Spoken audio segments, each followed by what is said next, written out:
What's going on, everyone, and welcome back to another episode of the Gamecite Chronicles, the console game podcast where we sit down each and every week to talk about video games. I'm your host, Bonfire, and this is episode number 46. And I hope you guys are all doing well out there and had a happy new year. I want to wish you all a very happy new year. It's 2023, or at least by the time this podcast goes up. I am recording this a little early, as I mentioned in the last two episodes, to kind of wrap up my end of the year series. But given that we're in the future right now, it's crazy. I can't believe it's 2023. I mean, and looking back at 2022, it's been a wild year, kind of ups and downs, I think, in the gaming industry. And looking ahead to 2023, I think 2023 is going to be insane. It's going to be bonkers, bananas, whatever you want to call it. I think it's just going to be chaos, just sheer chaos. Because there are so many games coming out. It's unreal. Now, the other thing that's crazy is with this being episode 46, we are 6 episodes away from hitting our 1-year anniversary of the podcast, which is pretty crazy and kind of exciting. It's weird to think that I've been doing this every week for almost the past year and, been consistent about it, which has been awesome. And I've enjoyed doing it. And I feel like I've gotten a little better at it too, in just terms of talking to the microphone, getting better at it, coming up with topics and yeah, I don't know. Let me know what you think, of course. But it's awesome and I'm very excited and we'll see if we can do something special for that episode to celebrate 1 year of the podcast. So, now again, as I mentioned in the last week's episode, I'm pre-recording this early. It's actually a Thursday evening before Christmas. And it's crazy because here, usually actually all over the States right now, we're getting this like crazy cold weather. And here in the Pacific Northwest, we are getting super cold weather. Again, nothing like Midwest level or like to where it's like in the negatives, but it's pretty cold here. I think it was in the 20s today for the high.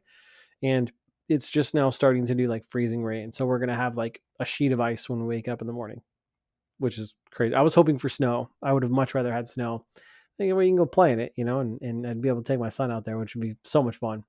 But I don't think we're getting that. And it's just sheets of ice, which is exciting. So looking forward to that. But dude, it's been so cold. Seriously. But you know what? I can't complain because again, like if you look at the Midwest of the US, there's some parts where it's like 30 below, like negative 30. And that's just, I don't understand what that's like. I don't think I've ever experienced that. That's not real to me. Like that's not right, So it's cold, it's winter. Winter solstice just happened, and at least at the time of I'm recording this. So yeah. But again, trying to get this, knock a few of these out so I can spend the holidays with the family, not have to worry about podcast episodes going up, and just kind of take a little time off from doing that as we get ready to go into 2023, which is going to be a wild and insane year. And I have a feeling it's going to be a shit ton of things to talk about. So strap in, folks. It's going to be wild. Now, one of the other things too I've been thinking about as we move into the new year is doing a couple different things with the podcast and the show. And I'm still kind of on the fence about it. We'll think about it through this, little holiday break I'm taking. But one thing for sure, we need some shorter intro music. I was editing the episode today, this previous episode that'll go up before this one. And I was like, man, that intro is just too long. So we're going to figure that out. Find some shorter music, do a shorter intro for the podcast. So that'll be changing. And then I was also thinking it would be really fun to do like some retro episodes. So like retro topics. So like dive into the NES, like spend some time playing NES, playing through some of those classic games, not entirely, but just diving back into that platform and system and then reminiscing on it for a podcast episode, and do that through multiple consoles that I still have access to. And I still have access to quite a few of them. Obviously I don't have my original Nintendo and Super Nintendo, though I do have my wife's regular Nintendo, which is really cool.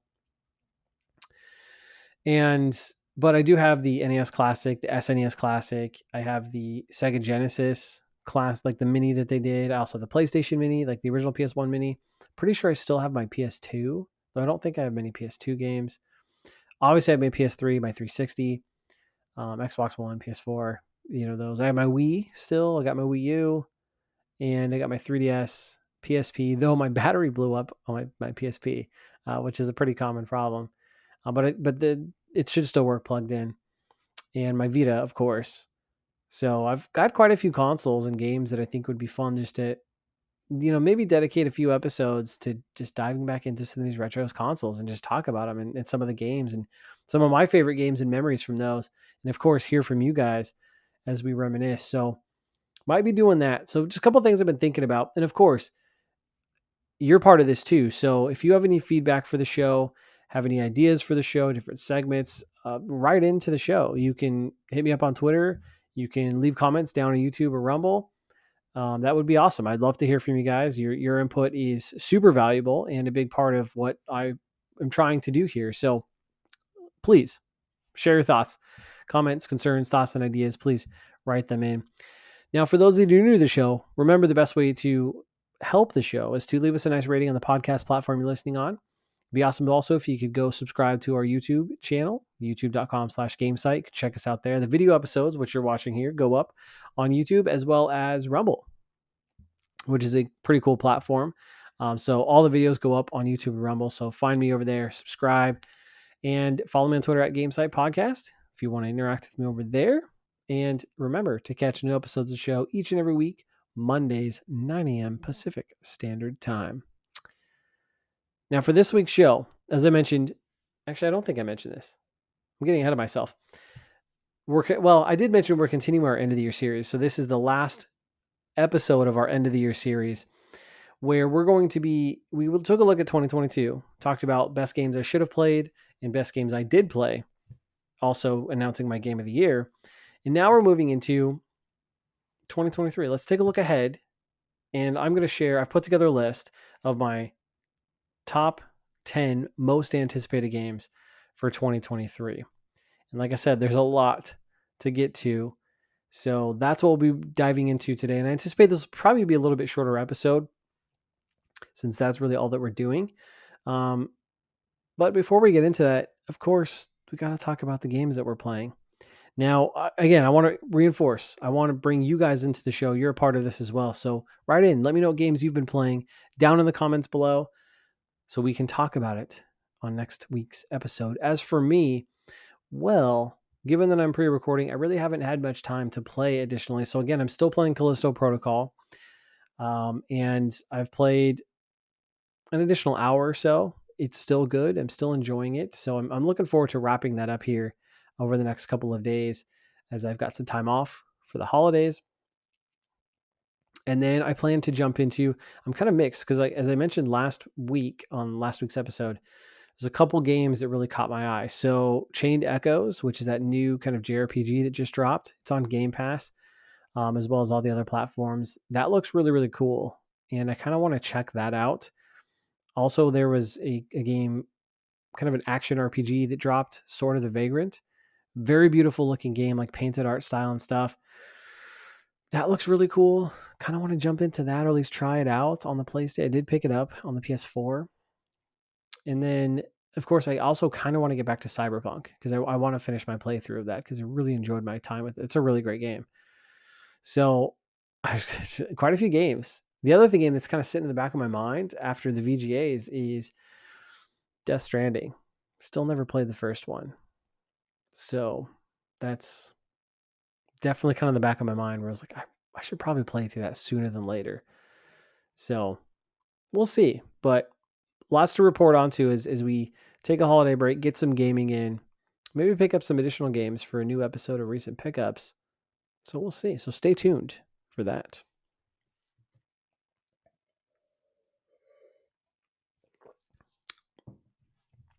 Video listeners will see that I'm currently enjoying just a little glass of wine. Just to kind of relax. And this wine is just delicious. It's fruit. It's like a mango wine. So I don't really drink wine. I'm not a big wine drinker, wino, whatever you call them. But this one, it's good. It's tasty. It's very sweet. That's the only kind of wine I like if I am going to drink wine, because I'm more of a beer guy, especially being from the Pacific Northwest. We tend to like our beers. Though here lately, and as I've gotten older, when it comes to beer, I just give me a Bud Light. It sounds bad, and I'm sure there are a lot of people out there to like, dude, that's gross. It's just water. But I just like a delicious, easy to drink lager that tastes great. Of course, it's got to be like ice freaking cold, but keep it simple, man. I ain't trying to impress anybody. I just want a beer, you know? Now, if I was down in Texas, they got the Lone Star beer. I love that. That's good. That's good at drinking, if you ask me. But enough about beer. Let's talk about 2023. So, as I mentioned, I'm going to share my top 10 2023 games that I am most looking forward to, my most anticipated games. And I got to be honest, this list was hard to put together. Very hard to put together because there are so many games coming out next year. In thinking about it, I was like, okay, looking at it 2023, there are some bangers coming out. And there are several games that just looking at them, I'm like, this could, I mean, if it pans out to be as good as, you'd expect it to be, I mean, this could be a game of the year contender. And in any other normal year, it probably could even win. But we have so many of those this year that it's like it's going to be really interesting come this time next year, or I guess, well, come December of 2023. That's a better way to put it. For game of the year, I think it's going to be very difficult to nail it, and I definitely think there's going to be recency bias, like even more so because there's so many great games coming out in the first 4 or 5 months of 2023 that there's probably a lot of games we don't even know about for, fall and winter of 2023 that are probably going to be, huge games and could be game of the year contenders. I don't know. So I don't know, man, but this list was hard to put together. And so I put together 10 games. I'll go through them. And then there are a few others I just got to give a special shout out that they didn't make the list, but it doesn't mean I'm not excited for them. So I'm cheating a little bit, but we'll start with my top 10. Now, these are in no particular order. We're just going to go through them. I actually did order them slightly by known release dates. So that, I guess there's that order, but it's not like this first one is my most anticipated game or the last one, 10 to 1 or whatever. I'm not doing any of that. So let's jump into it, shall we? So first on my list is the Dead Space remake from EA, coming out January 27th. And I mean, I've talked about it before. I love Dead Space. I'm so happy that they're bringing this franchise back in some capacity. I'll take a remake because the first Dead Space, I mean, truly is probably one of the best survival horror games ever made. And to see the treatment that it's getting with some of the stuff that they've shown us is super exciting. And I've kind of been a media blackout for this because they've done some like dev stuff and dev stories and screenshots, and like, I just don't care. Like, I'm gonna buy the game. Like, I don't need to see any more of it. So I want to go in as fresh as possible, as dark as possible, and just enjoy this game. I've played it. Obviously I've played it. I know what to expect for the most part. So I, I know what I'm getting into. I don't need to know anymore. I know it's going to be beautiful graphics. I think it's, I think it's Unreal Engine 5. I don't know, but it's, updated everything, and it's going to be beautiful. And I can't wait for it, truly. And I really hope that after this, I expect the Dead Space remake to be pretty successful. So I'm curious if they either continue remaking them, kind of like what Capcom's done with Resident Evil. So, do Dead Space 2, mid Dead Space 3, maybe. Though Dead Space 3 seems to be kind of this odd man out. Like, not a lot of people liked that game. And I enjoyed it. I definitely think it has its problems. It's the weakest of the three for sure. But I enjoyed my time with it. So, there's that. But the more interesting aspect is that now that they're testing the waters with this, and survival horror is back. It's very big now, or very big again, I should say. With the likes of, we've got the Silent Hill 2 remake, we've got Resident Evil has come back in a big way, and so there's just a lot of excitement around survival horror games, and they're popular, but they're popping right now. So, do we see a Dead Space 4 in the future?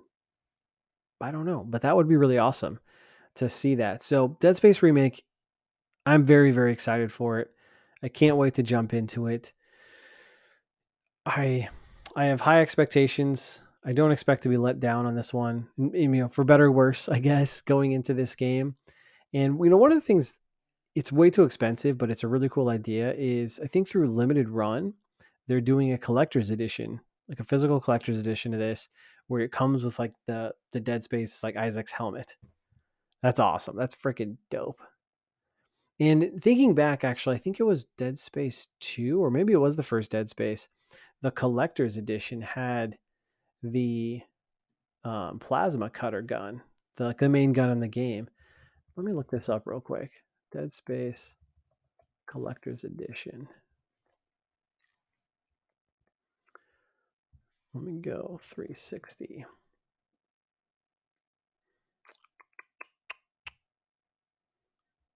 Because I'm pretty sure, I know there's some with statues, but I thought for sure there was one that came with like a plasma cutter.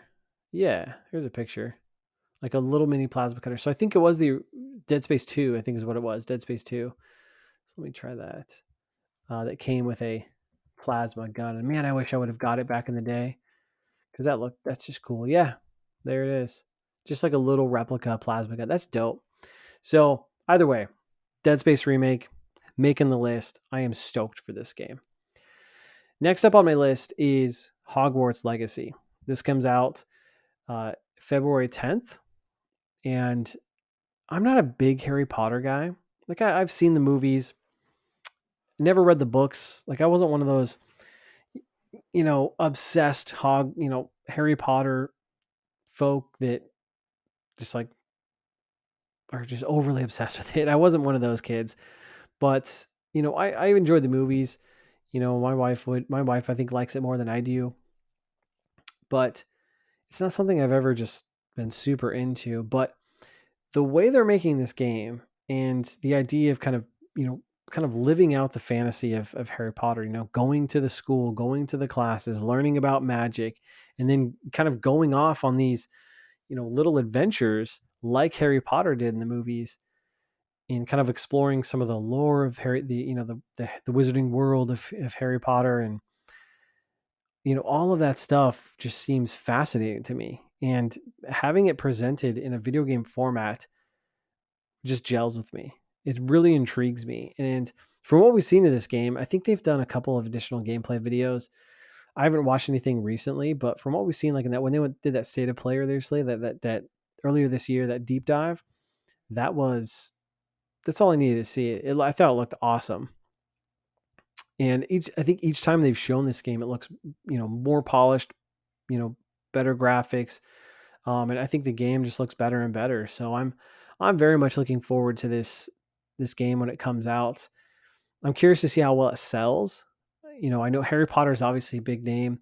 There is some, especially with the video game journos, because of J.K. Rowling's, you know, position on some of the things she said, I guess, against trans people or whatever. Though I don't think anything she said is that repulsive or really wrong, if we're being fair. But some gaming journals have taken umbrage with that, and are kind of boycotting the game, and it's it's virtue signaling, because J.K. Rowling's still getting her money. You're not hurting her.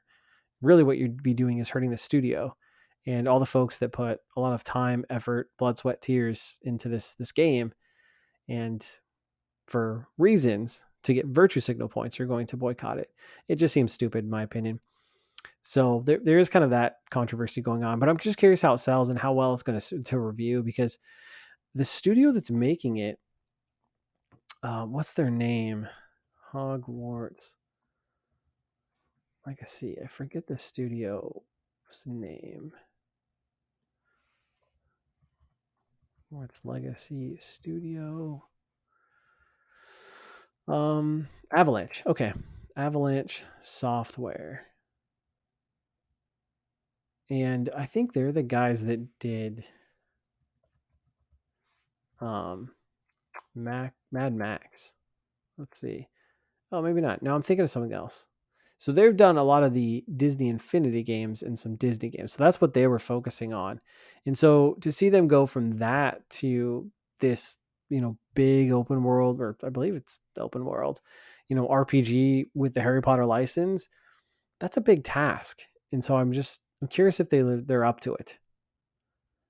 Oh, and here too, it says their headquarters are in Salt Lake City, Utah. Interesting. It's a very interesting place to have a studio. So I don't know. It'll be interesting to see how this game does. But either way, I'm looking forward to it. Again, not the biggest Harry Potter fan, but this game really intrigues me. And I kind of look at it as a way for me to experience and a way to enjoy the world of Harry Potter, similar to people that have read the books or seen the movies and enjoyed it that way. So we'll see when it comes out again, February 10th of this year.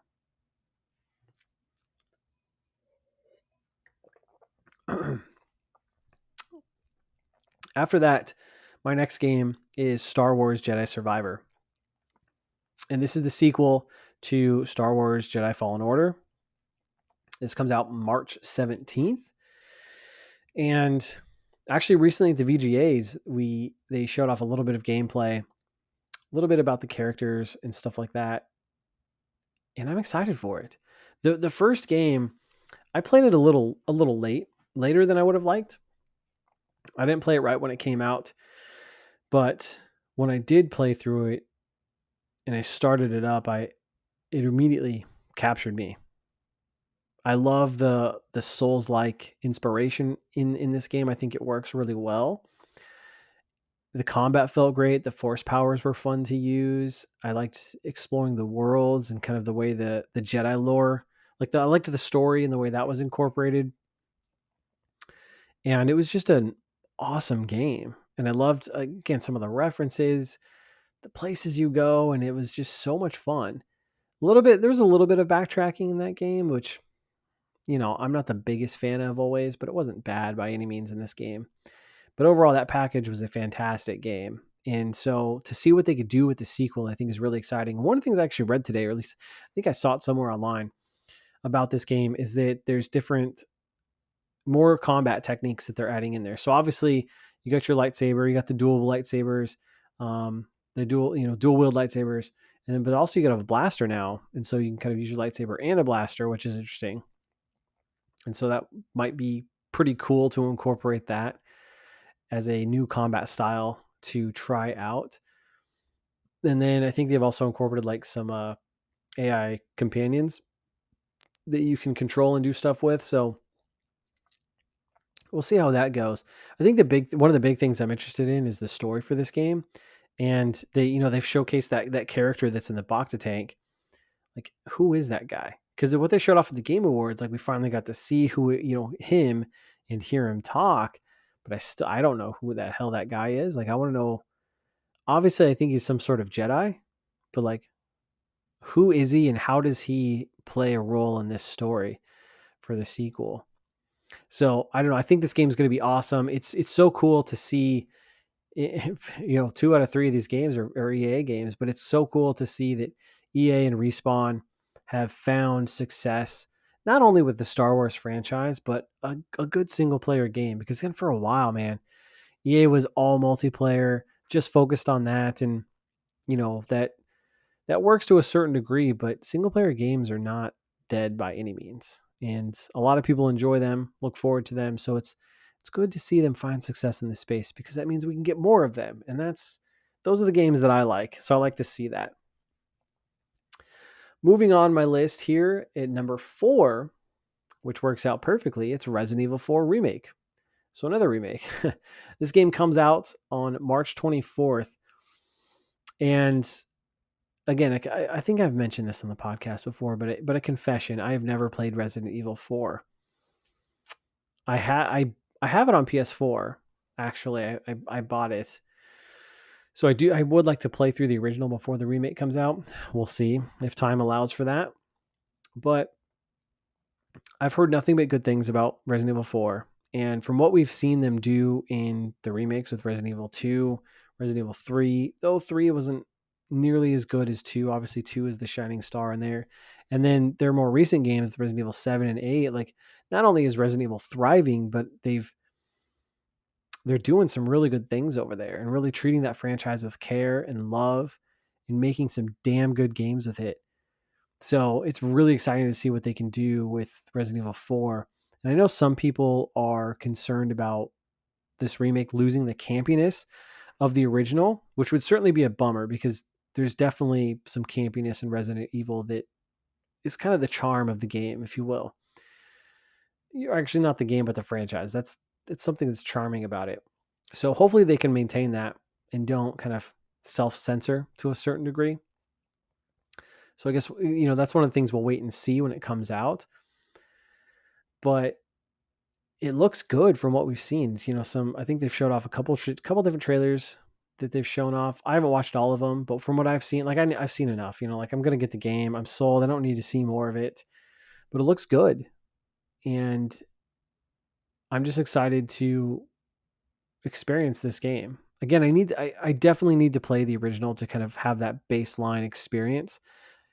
And the shitty thing about it, having not played it in its prime when it first released, is I'm kind of going in with like preconceived notions that everyone talks about how good this game is, and I know the controls are going to feel stiff and janky because it comes from the GameCube era, but I still want to experience it. And I remember playing The Evil Within back when I was streaming. I was streaming it, and someone was mentioning to me, said like this looks exactly like Resident Evil 4. So if that's what Resident Evil 4 plays like and is like, then I'm all in. I'm going to love this game. So the remake, again, March 24th. I'm super looking forward to this. I think it's going to be another hit for Capcom. And yeah, just another banger dropping in 2023. Moving right along is another big one at number 5, and that's The Legend of Zelda Tears of the Kingdom. This game comes out May 12th. And this game, man, this game is going to be massive. I mean, The Legend of Zelda Breath of the Wild was huge.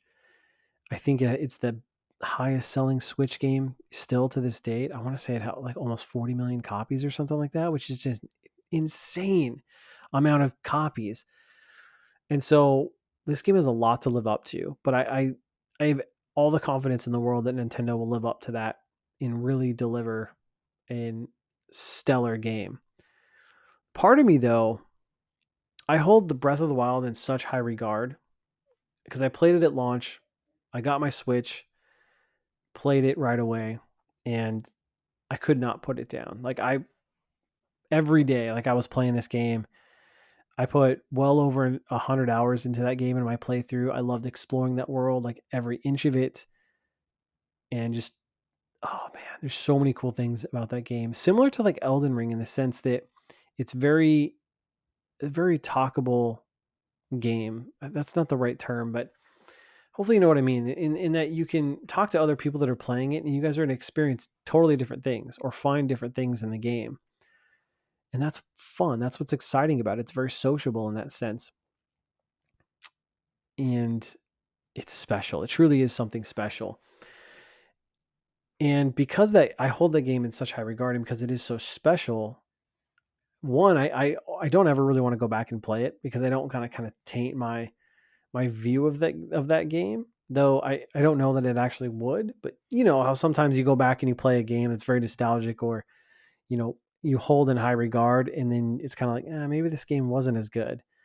I don't want that to happen with Zelda Breath of the Wild. But the other thing is with that going into Tears of the Kingdom, similar to like God of War, Ragnarok, going into that game, I'm excited for it, but I kind of feel like we're getting just more of the same. And so I'm not like over the moon about it.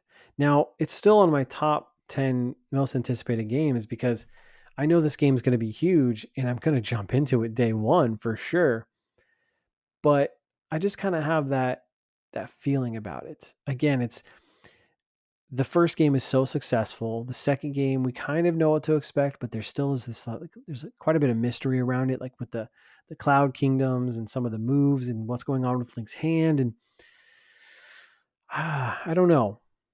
I just feel kind of weird about this game, but I'm very much looking forward to it. I think this game is going to sell a ridiculous amount of copies. It'd be cool if they actually updated the Switch alongside it, because let's be honest, the Switch could use a hardware update. So I don't think that'll happen though. Who knows? But Legend of Zelda Tears of the Kingdom, I'm very much looking forward to it when that drops on May 12th. And if you're any other game, stay the hell out of that window for sure. Because that game will take over the world, just like the first one did. After that, the next month, we have Diablo 4. This comes out June 6th from Blizzard and Activision. And, I've never been I'm not an OG Diablo fan. I didn't get into the franchise until Diablo 3 and even late after that game released. I think I got after the DLC for Diablo 3 came out is when I got the full package, like the game with the DLC. And but I fell in love with it. I've always heard good things about Diablo. I finally decided to jump into it in Diablo 3 on the PlayStation and fell in love with it. I thought it was really, really fun. It's a great game. I enjoyed the campaign and the story. I enjoyed the looter elements of it. And I even got it on my Switch when it finally came to Switch, which was such a great port. Like genuinely, it's a really, really great port.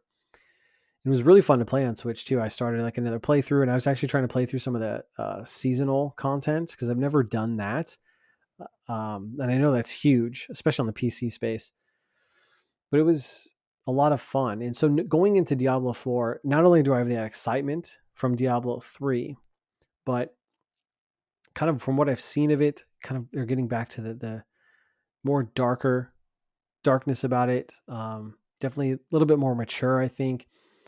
Even though Diablo, all of it's pretty mature, but uh, the other thing is it's open world, which I think is going to be absolutely fascinating to kind of play it in that fashion. Be fun to. I love the idea of this kind of isometric looter just exploring this world. I love that. So I feel like this is a game that you can just get lost in and enjoy it and find some some kick-ass loot, take down some demons. And with the state of live service games today that this game will have those elements and be very attractive to a lot of people that enjoy those. Again, not really for me. I'm looking forward to the campaign. Maybe I'll do some of the seasonal stuff after the campaign, like end game content. But for me, I'm looking forward to the story, looking forward to the open world nature of it, seeing how that plays into it, because I think it'll be a perfect match for it. And I just think it looks great. I mean, what more is there to say? It's Diablo. I mean, this game is going to be huge, especially in the PC space and the streaming space, all that. It's going to be dope. So, looking forward to that one when it drops in June. After that one, we have Final Fantasy VII Rebirth. This is part 2 of the Final Fantasy VII remake. We don't know when this is coming out. It's slated for 2023. I imagine it's going to come out, fall of 2023. I think that's a pretty safe bet. And look, Final Fantasy VII, I'm very nostalgic for. That was the reason I got a PlayStation back in the day as a kid. Like, what was it, 1997? That's why I got a PlayStation. And I remember playing through that game, just absolutely loving it.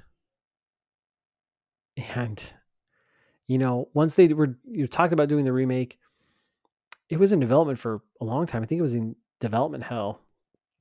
But it finally came out, and I was shocked at playing the remake. Not going to spoil anything, but it was interesting to see that the direction that they took and how some of the similarities and differences, I guess, compared to the original game. And so now, and it was awesome. Like, that game is seriously really, really good. Definitely like one of the best games that came out in 2020. A lot of fun to play it. I love the new updated combat style. This kind of, it's real time, actiony, but you can kind of slow things down, use your materia, use your abilities. I really, really enjoyed that. And the characters were really fun to use and switching between them. So it was just really, really cool and a great modern take on the Final Fantasy combat system. So knowing where the story goes after part one, I think is really, really exciting, because that's where you kind of, the first game ends kind of when you start to hit the open world, like after Midgar. And so there's lots of kind of directional things that they can do and lots of places to explore. From what we've seen though in that trailer, I'm really not sure what to expect. And so knowing that the first game is so good, it makes me very, very excited to see where this game is going to go. Again, how much of it will it follow from the first game? How much will it differ? And the other thing I'm kind of thinking about in the back of my mind with this game is like, can they live up to the quality and success of the first game? Because I don't think anyone saw, again, with all the development troubles it had, that game had no right to being as good as it was, but it was. And so, will this game continue that? I certainly hope so, because I think they've got something special here. But I'm really looking forward to this one. Final Fantasy VII Rebirth. This also reminds me too that the Final Fantasy VII, that Crisis Core remaster came out. Um, I want to play that. I really want to jump into that because I've never played the PSP Crisis Core game. I remember friends in high school talked about that game. They played on the PSP and were loving it. Okay, sorry about that. I heard my son like crying in the background. He should be sleeping, but anyways, had to check on that, make sure everything was good. But Final Fantasy VII Crisis Core, I want to try that out because it came out, looks really good too, especially from a PSP game.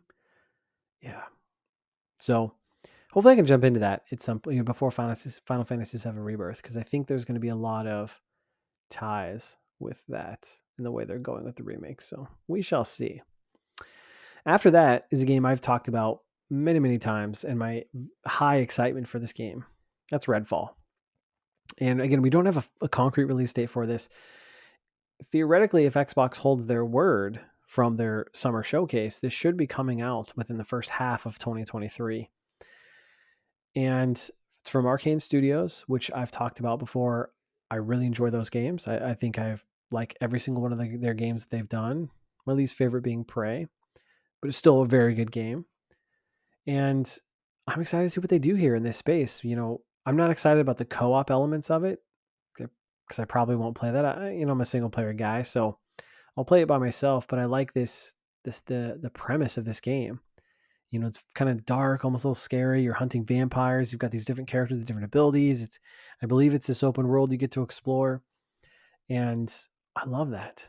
It looks awesome. I don't know. This game really appeals to me, and I love Arcane's style, their artistic direction, and just the way their games feel, and how they incorporate, a little bit of stealth, a little bit of powers, some good combat. So I think that's just a great recipe for probably a damn good game. It's a shame it's not coming to PlayStation though, because that's probably where I'd prefer to play it. But anyways, I digress there. So Redfall though, I'm super looking forward to this. Hopefully we hear some news soon about a release date. Maybe, who knows? Maybe by the time this podcast goes up, we'll have a release date, because there's rumors of an Xbox event coming up, soon. I think early in 2023. So who knows? We shall see. Moving along after that is a game called Sea of Stars. And this is the SNES style RPG that's coming out to PCs and consoles.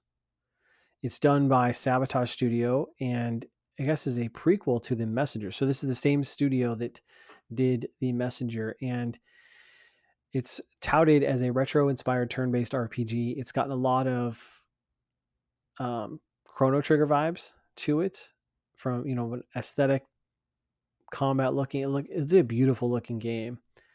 It's got the turn-based combat, good like traversal, rich story, world you can explore. I'm just super looking forward to this game. I love the 16-bit pixel art is gorgeous. This game looks drop dead gorgeous. So Sea of Stars looks fucking awesome. Like, you even say here, so it says, if The Messenger was a love letter to the likes of Ninja Gaiden, let's go back to that. Sabotage's follow-up, titled Sea of Stars, is an adoring nod to the likes of Chrono Trigger, which is big praise. And so I am super looking forward to this game. It's coming to PlayStation, Switch, and Steam in 2023. Again, no concrete release date yet, but it's supposed to be coming next year. I think it was supposed to come out in 2022 this year, but they had to push it out, which is kind of a bummer because I think it looks fantastic. Like, seriously, go look this game up. Check it out if you like JRPGs. I mean, I don't know what else to say about this game. It just looks really, really cool. And I love the idea of, the comparison to Chrono Trigger because I think it's very, very fitting. And I don't know, for a while, I've kind of been wanting to play an SNES style 16-bit like JRPG game, which is why, as I mentioned earlier, what's that Chaos game, that Chaos RPG I've been talking about? Chaos, shoot, I don't. My mind just went blank.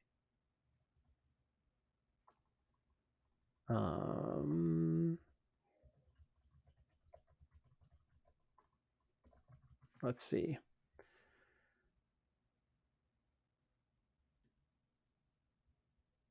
Oh, come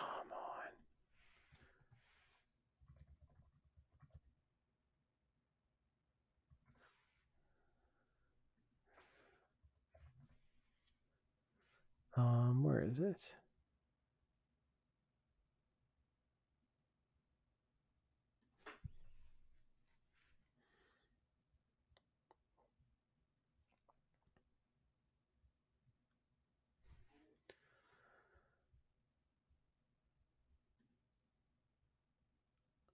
Chained Echoes. I don't know why my mind just totally went blank. Chained Echoes. That's why I talked about that game looking so appealing to me because it looks like it's just going to scratch that, I don't know, JRPG SNES style itch that I've kind of been having really for a while that I haven't been able to satisfy. So Sea of Stars would certainly satisfy that, but I don't think we're getting that game till like summertime at least. I don't know. I still think that game's a ways off. That's going to be later 2023, but it looks freaking awesome. Again, check it out. High praise from that developer. I never beat The Messenger. I started it. It's a good game. But from what I've heard, it's a really, really good game. So I have all the faith in this studio because this game looks great. So Sea of Stars, man. It's going to be dope. And then finally, my last game, my most anticipated game of 2023 is Hollow Knight Silksong. I had to put this game on this list because Hollow Knight is so damn good. Such a fantastic Metroidvania. Definitely one of the best, I have to say. And really freaking hard, too. That's a really difficult game.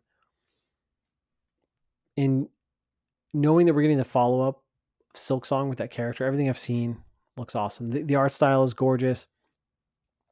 I think it's going to be fun to play as that character, experience, that character's side of the story.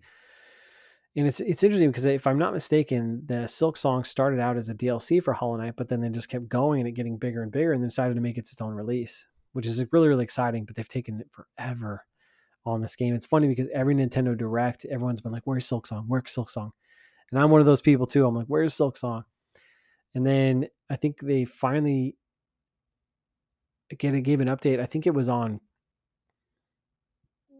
from Xbox or something because it is coming to Game Pass, which is a good get for Xbox. I'm going to buy this game though because I think I want to play it. I'm either going to play it on Switch like I did the first game or on PlayStation. But I mean, this game is going to be. I think this game is going to be a hit. I think it's going to be big. I'm going to sell a lot of copies, and I'm super looking forward to it. It's been a long time coming. I just, man, I really hope they deliver it in 2023 and don't push it out again because there's a lot of folks, myself included, that are looking forward to it. And it's got big shoes to fill because Hollow Knight was just a smash hit and it's a really great game. So if you have not played Hollow Knight, dude, you probably have it because I'm pretty sure they gave it away on Games with Gold. I know they've given it away on PS Plus at some point. So, dude, and it's probably really cheap too if you don't have it. So play it. Do yourself a favor. If you like Metroidvanias at all, play it.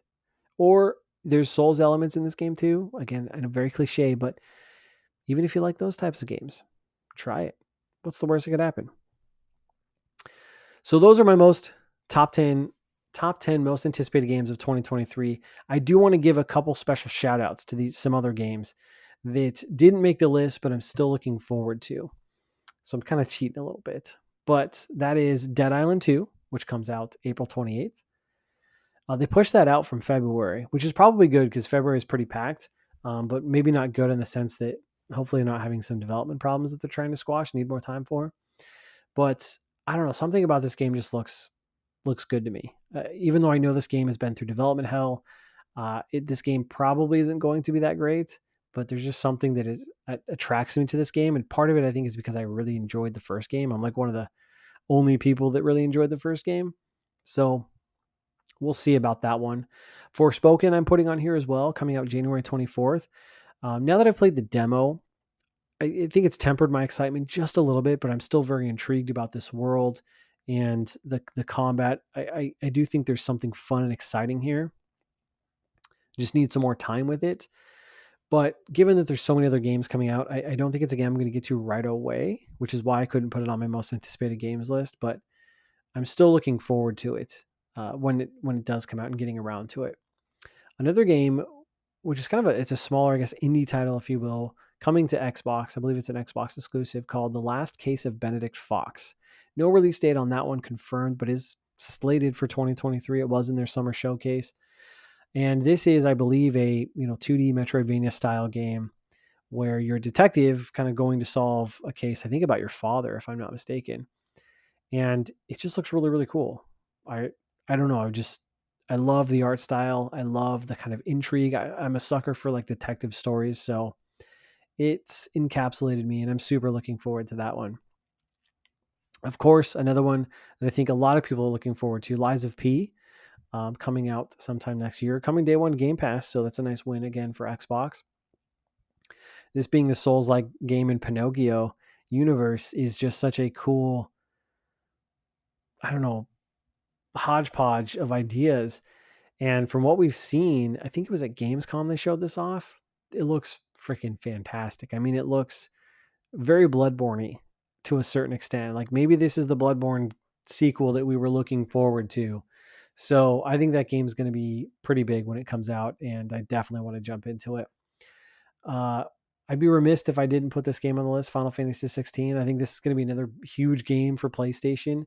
This one comes out June 22nd. We finally do have a release date for that one.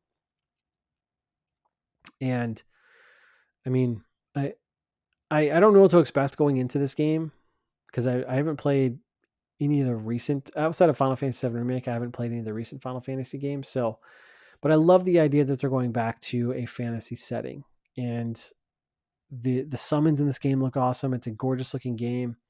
So I'm excited to jump into this one. I think it'll be good.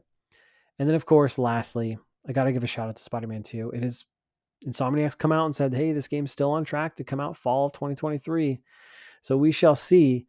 And I mean, the first Spider-Man game is so good. Miles Morales was also very good. So I have no doubt that the sequel will be anything but stellar. And the fact that Venom's going to be in this, I have a feeling there's going to be either you're going to be switching between Miles Morales and Spider-Man, or there will be co-op elements to it. I'm hoping it's the former, where you just switch between the characters, almost like GTA 5 style. I think that'd be dope. And I don't know, man. I think it's going to be awesome and probably another huge hit for PlayStation. So I wanted to give a special shout out to those games. I'm sure there's tons of other amazing games that I didn't mention or forgot to. So what are your most anticipated games for 2023? Let me know down in the comments below. Let me know if I missed anything that should probably be on a most anticipated list. And that'll do it for this week's episode. So I guess I ranted a little bit longer than I thought I would, but nonetheless, a little bit shorter of an episode compared to others. So again, thank you for your love, kindness, support of the show. Remember to support the show. Best thing you can do is leave us a nice rating in the podcast platforms. I really do appreciate that. Or leave us a comment on the video versions over on YouTube and Rumble. That's always helpful. And I love hearing from you guys because, again, I want to try to incorporate you guys in the show. Without you, this is nothing. So I appreciate that. So give me your feedback. Give me your comments. Take that in there. We'll get you into the show.